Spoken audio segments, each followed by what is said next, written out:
चलो आज एक ऐसी चीज के बारे में बात करते हैं जो सब्जियों से भी 40 गुना ज्यादा हेल्दी होता है ना। बहुत शॉकिंग। सिर्फ इतना ही नहीं, जो भी लाइफस्टाइल डिजीज हैं, कोलेस्ट्रॉल की प्रॉब्लम हो गई, वजन बढ़ने की प्रॉब्लम है, आंखों की रोशनी कम है, हड्डियां बहुत ज्यादा कमजोर हैं, ऐसी जाने कितनी ही बीमारियों का सॉल्यूशन होती है ये चीज। और इस चीज को उगाने के लिए ना तो आपको कोई गार्डन की जरूरत है, ना बिल्कुल आपको मिट्टी की जरूरत है, और बहुत ज्यादा टाइम की भी जरूरत नहीं है। तो आखिर है क्या ये चीज? दरअसल ये चीज है माइक्रोग्रेन्स। आप मेरे आगे देख सकते हैं, गजब की चीज है। अगर आप कॉन्टिन्यूसली इसका सेवन करते हैं तो जाने कितनी ही बीमारियों का आप मात दे सकते हैं। अब आपके दिमाग में आ रहा होगा कि अंजू ने ये सारी चीजें तो बता दी, ये नहीं बताया इन्हें उगाते कैसे हैं। तो ये मैं नहीं बताऊंगी, इसको बताएंगी माइक्रोग्रेन्स गार्डनिंग एक्सपर्ट सोनिया जी, क्योंकि आज हम उन्हीं के पास हैं और उन्होंने ये उगा रखा है। अब वो हमें बिल्कुल स्टेप बाय स्टेप ये उगा के दिखाएंगी।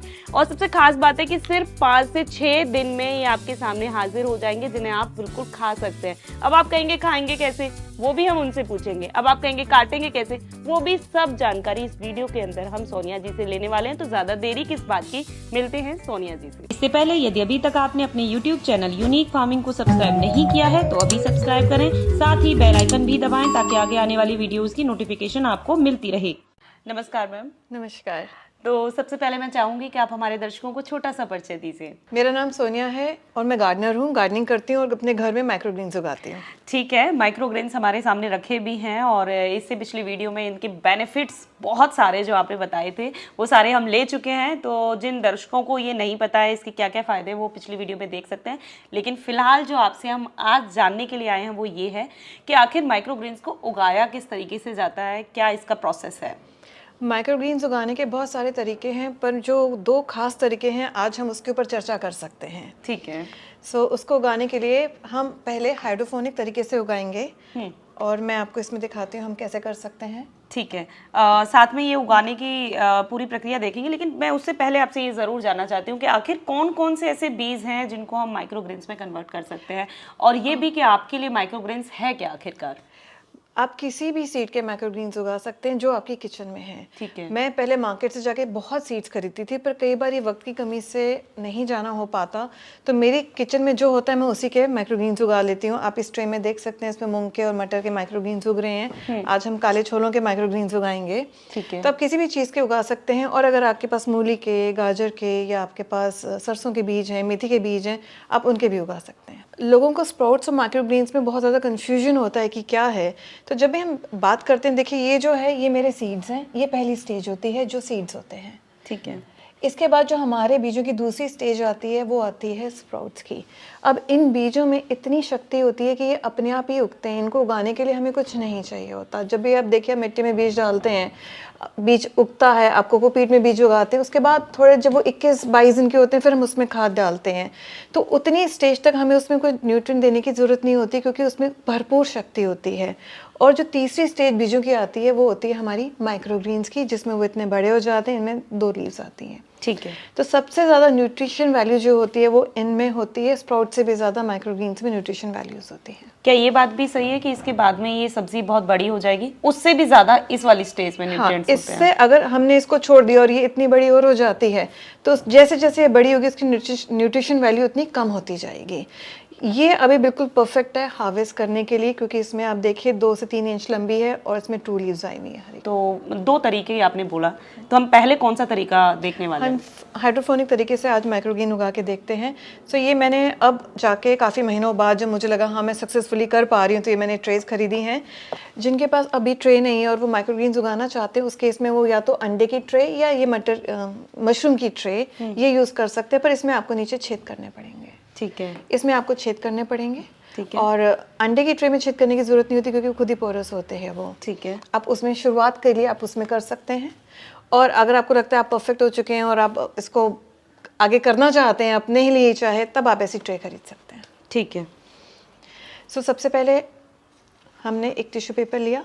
अब टिश्यू पेपर में आपको एक ध्यान रखना है कि ये केमिकल फ्री टिश्यू पेपर होने चाहिए, इन पे कुछ लिखा हुआ नहीं होना चाहिए। कई बार हम बाहर से खाना मंगाते हैं और टिश्यू पेपर आते हैं जिसमें उसका नाम लिखा होता है कंपनी का, वो वाले टिश्यू ना यूज़ करें आप।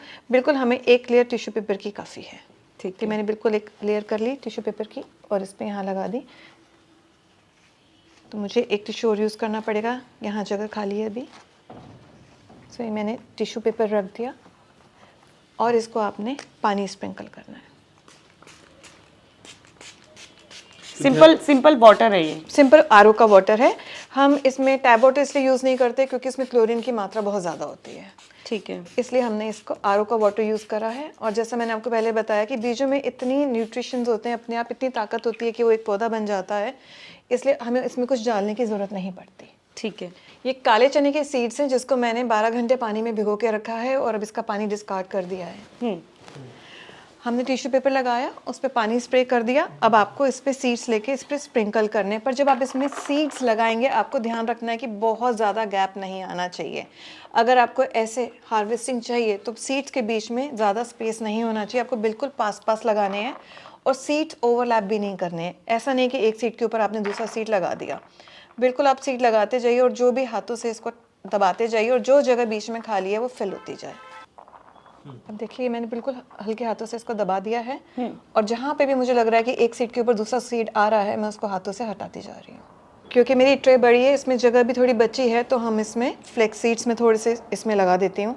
ये भी मैंने रात को पानी में भिगो के रखे हैं।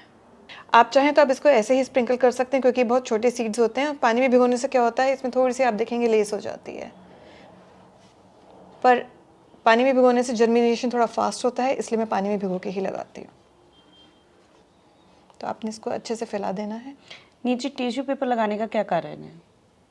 कई बार सीड्स बहुत ज़्यादा छोटे होते हैं तो वो इन होल्स से नीचे चले जाते हैं, उस केस पे टिश्यू पेपर लगाने से वो नीचे होल्स में नहीं जाएंगे। अगर टिश्यू पेपर ना लगाए मतलब आप होल्स उसके इतने बगैर बड़े तो भी आप चलेगा? उसके बगैर भी चलेगा। ठीक है। दूसरा टिश्यू पेपर लगाने का ये भी फ़ायदा होता है कि टिश्यू पेपर को हमने गीला कर दिया तो नीचे से सीड्स को नमी मिलती रहेगी। अब ऊपर से नमी के लिए हम क्या करेंगे, यहाँ मैंने एक गीला कपड़ा रखा है, ये बिल्कुल पानी से गीला कपड़ा है, निचोड़ दिया। अब जब हम स्प्राउट्स बनाते हैं तो क्या करते हैं, हम इसमें सीड्स डालते हैं और उसको बंद करके रख देते हैं। वही प्रोसीजर हम यहाँ करने वाले हैं। मैंने इस गीले कपड़े को लेकर इसको ढक देना है। अगर आप नहीं भी ढकेंगे तो भी चलेगा, लेकिन ढकने से क्या होगा, स्प्राउटिंग जल्दी हो जाएगी सीड्स में, तो जो प्रोसेस है वो थोड़ा सा जल्दी हो जाएगा। और इसको करने के बाद इस ट्रे को हम कवर कर देंगे और इसको आपने किसी अंधेरे वाली जगह में रखना है जब तक कि आपके पास ऐसा रिजल्ट ना आ जाए। ओके। इसको आपने अंधेरे वाली जगह पे तो रखना कितने दिनों में इस तरीके का रिजल्ट आ जाता है? 3 दिन में आपके ये स्प्राउट हो जाएंगे, मैक्सिमम 3 दिन के अंदर ही आपके स्प्राउट हो जाएंगे। तो इन 3 दिनों के बीच में कुछ नहीं करना है, सिर्फ आपने कुछ भी नहीं करना, बट मैं बहुत क्यूरियस हो जाती हूँ तो मैं ज़रूर इसको खोल के देख लेती हूँ दिन में 1 या 2 बारी कि ये अच्छा है कि नहीं है, सब ठीक है कि नहीं है। हाँ। बट आप इसको 2 दिन के लिए रख दीजिए और आप भूल जाइए, क्योंकि मैंने इसमें गीला कपड़ा लगाया हुआ है और इसमें नीचे टिश्यू पेपर भी गीला है, तो उसको नमी तो मिल ही रही है। क्योंकि ये हाइड्रोफोनिक तरीके से लगा रहे हैं हम, तो इसमें हमें पानी भी डालना पड़ेगा। तो यहाँ पे मैंने आरओ का पानी रखा हुआ है। तो जैसे मैंने आपको पहले बताया था कि टैप वाटर मैं यूज़ नहीं करती हूँ क्योंकि इसमें क्लोरीन बहुत ज़्यादा होता है। और यहाँ पे मैंने पानी डाल दिया है, तो सीड्स को नीचे से भी नमी मिल रही है, ऊपर से भी मिल रही है, और ये आपके 2 से 3 दिन के अंदर जर्मिनेट हो जाएंगे। ठीक है। जब आपके सीड्स में स्प्राउट्स हो जाएं और उसके थोड़ी सी आप देखें स्टेम आनी शुरू हो चुकी है और छोटी छोटी सी पीले रंग की पत्तियां आ रही हैं, तब आप उसको अपनी ट्रे को आप खोल सकते हैं। 2 दिन के बाद आपको ये हटाना है। ठीक है। जब ऐसे स्टेज में आपके सीड्स आ जाएंगे, आपको ये वाला कपड़ा जो कॉटन का मैंने रखा हुआ है आप ये हटा दीजिए, इसको ढक दीजिए और आप किसी भी डार्क प्लेस में आप इसको रख दीजिए। अगर आपको लगता है कि घर में कोई डार्क प्लेस नहीं है तो आपने एक तौलिया लेना है और तौलिए से आप इसको ढक दीजिए। ठीक है। मैं कितनी बार अपनी ट्रेस यहीं छोड़ देती हूँ, इसको तौलिए से ढक देती हूँ, तो उसके लिए एक डार्क स्पेस बन जाता है। ठीक है।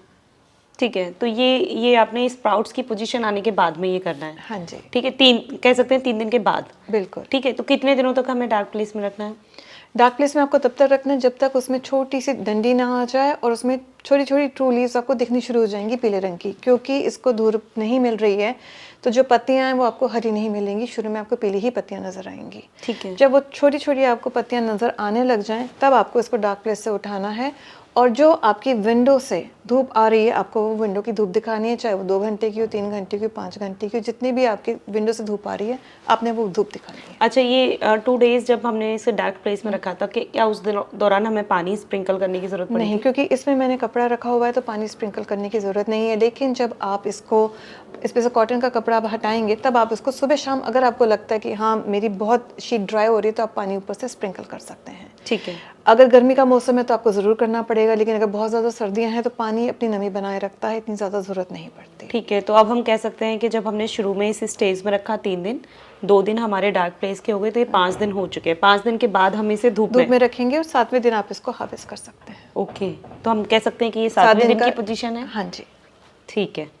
ठीक है मैम, क्योंकि इसको उगाने में जैसे आपने बोला कि 7 डेज लगते हैं, तो किस तरीके से हम घर पे, क्या ये कंटिन्यू में हमें मिलता रहेगा? क्योंकि ये तो ऐसा लगेगा कि लोगों को कि 7 दिन बाद हमें कोई एक चीज़ मिलने वाली है। बिल्कुल, उस केस में आपको रोज़ एक ट्रे तैयार करनी है। आप एक सोमवार को रखो, एक मंगलवार, एक बुधवार। हाँ। इसी तरह आप एक रोज़ ट्रे करिए पहले 7 दिन तक। हाँ। और फिर जैसे ही आपको 7वें दिन पहली ट्रे हार्वेस्ट करने के लिए मिलेगी, आप इसको खाली करके नए सीड्स रख दीजिए। फिर मंगलवार को आपको एक ट्रे मिलेगी, अरे वाह। आप उसको कंज्यूम करके उसमें फिर आप नए सीड्स डाल के उसको बनने के लिए रख सकते हैं। तो इस तरीके से आपको 7 दिन के बाद हर रोज़ एक ट्रे खाने के लिए मिलेगी। अरे वाह, तो आप अपना कंटिन्यू मतलब इसी तरीके से रखती हैं। बिल्कुल। ठीक है, ठीक है, ठीक है। तो ये हमारा पहला प्रोसेस आपने हमें बताया कि इस तरीके से करते हैं।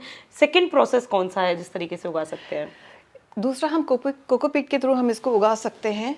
तो देखिए यहाँ मेरे पास कोकोपीट पड़ी हुई है और इसको मैंने ऑलरेडी गीला करा हुआ है और धोया हुआ है। इसको मैं 2-3 बार धो चुकी हूँ और इसको गीला ही रखना है, इसको सूखा नहीं रखना है। और कोकोपीट डालने के बाद आपको इसको हाथ से इस तरह दबाना है ताकि अंदर अगर कुछ भी इसके एयर रह गई है तो वो निकल जाएगी। अब देखिए मैंने इसको बिल्कुल लेवल पे कर दिया है।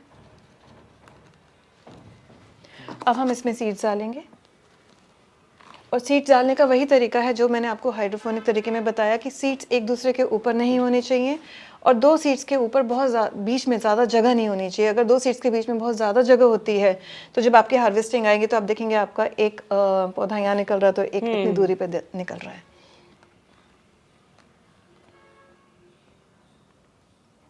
इस तरह आप अपनी पूरी ट्रे में सीड्स को फैला दीजिए और इसको आप अपने हाथ से हल्के हल्के हाथों से इसको फैला दीजिए।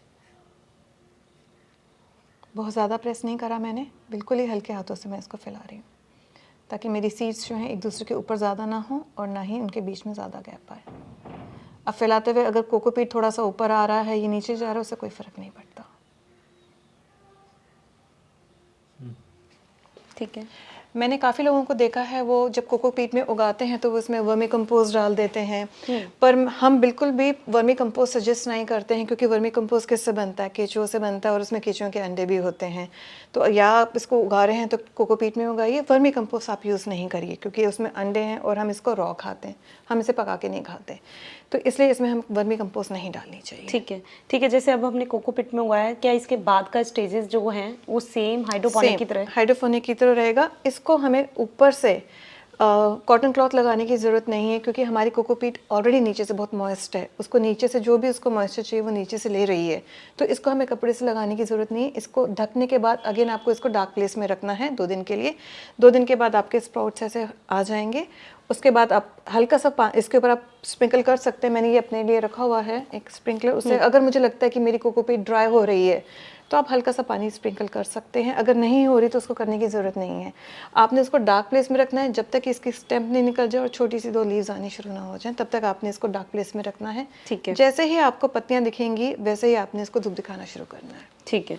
और इसमें पानी देने का तरीका आपने कैसे रखना है, क्योंकि मैंने इसमें छेद करे हुए हैं, तो आपने एक प्लेट लेना है और उस प्लेट के ऊपर आपने ये ट्रे रख देनी है। आप कोशिश करिए कि आप ऊपर से इसको स्प्रिंकल ना करें पानी को। ठीक है, नीचे प्लेट में पानी रख सकते हैं? हाँ जी, ऊपर स्प्रिंकल करने से इसमें फंगस आने के चांसेस ज़्यादा बढ़ जाते हैं। आज इनको पूरे 6 दिन हो गए हैं और आप ये देख रहे हैं यहाँ पे छोटी छोटी सी लीव्स आनी शुरू हो गई हैं क्योंकि मैंने 2 अलग तरीके के उगाए हैं। अब इसको धूप की ज़रूरत है लेकिन अभी ये स्प्राउट पूरे अच्छे से नहीं हुए हैं, बट फिर भी मैंने इसको धूप में रख दिया और आप देख रहे हैं इसमें भी धीरे धीरे इसमें भी थोड़े ही मेरे ख्याल 1 या 2 दिन के अंदर इसकी भी लीव्स आनी शुरू हो जाएंगी।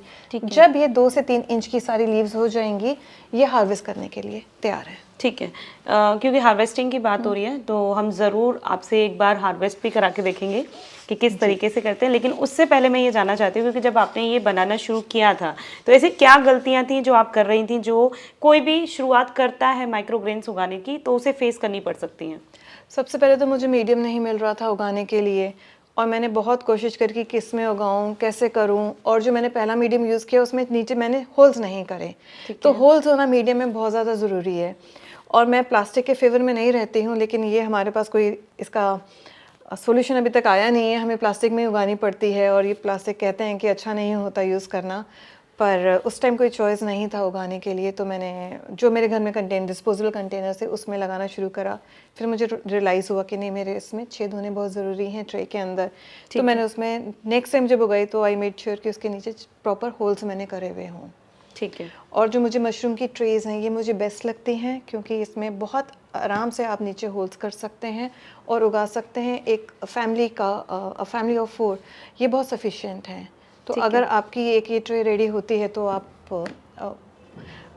अपने लंच में, डिनर में पूरा ट्रे एक बारी में आप 4 लोग इसको कंज्यूम कर सकते हैं। ठीक है, ठीक है। तो उगाने से रिलेटेड जितनी भी चीज़ें हो सकती थी मेरे ख्याल से सोनिया जी ने हमें समझा दिया है, और ये भी समझा दिया है कि जब 7 डेज़ के बाद जब 2 लीव्स आ जाती हैं तो वो हार्वेस्टिंग के लिए हम अपने माइक्रोग्रेन्स अपने तैयार हो जाते हैं।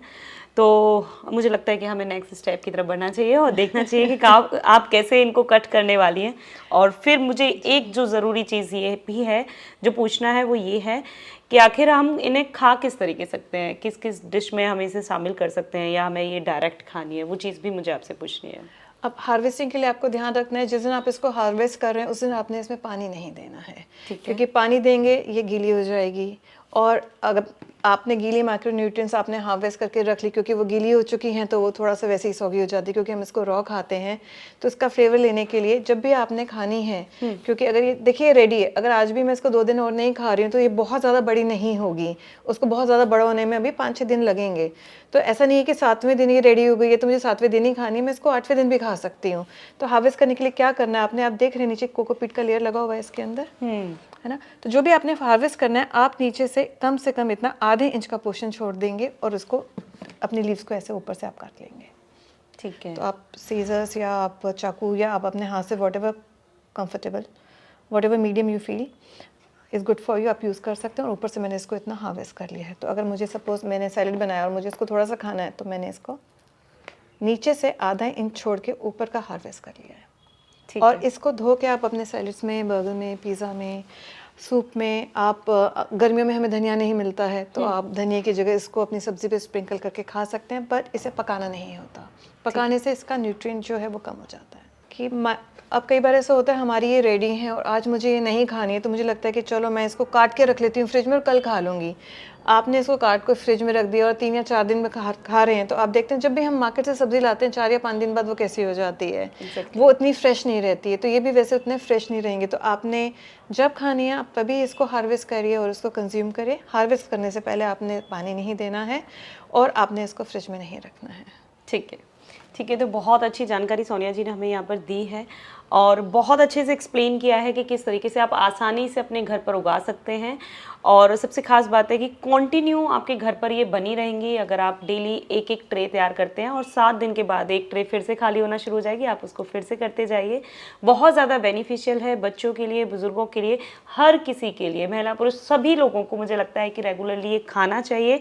और जैसे कि मेरी बात सोनिया जी से हो रही थी कि वो कोई भी चीज़ केमिकल वाली खाना पसंद नहीं करती हैं, और आई थिंक एंटी एजिंग के तौर पर आप इसको बहुत अच्छे से इस्तेमाल कर रहे हैं, है ना। जितनी मुझे नहीं लगता कि आपकी उम्र बहुत जल्दी आप लोगों को ऐसा पता चल सकती है कि कितने एज के हैं आप, क्योंकि जिस तरीके से ग्लो कर रहे हैं मुझे लग रहा है ग्लो करने का कारण भी यही है ना।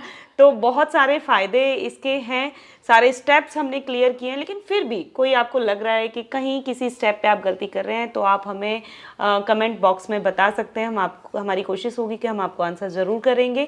वीडियो पसंद आई है तो वीडियो को लाइक और शेयर करना ना भूलें और चैनल को सब्सक्राइब करें। धन्यवाद।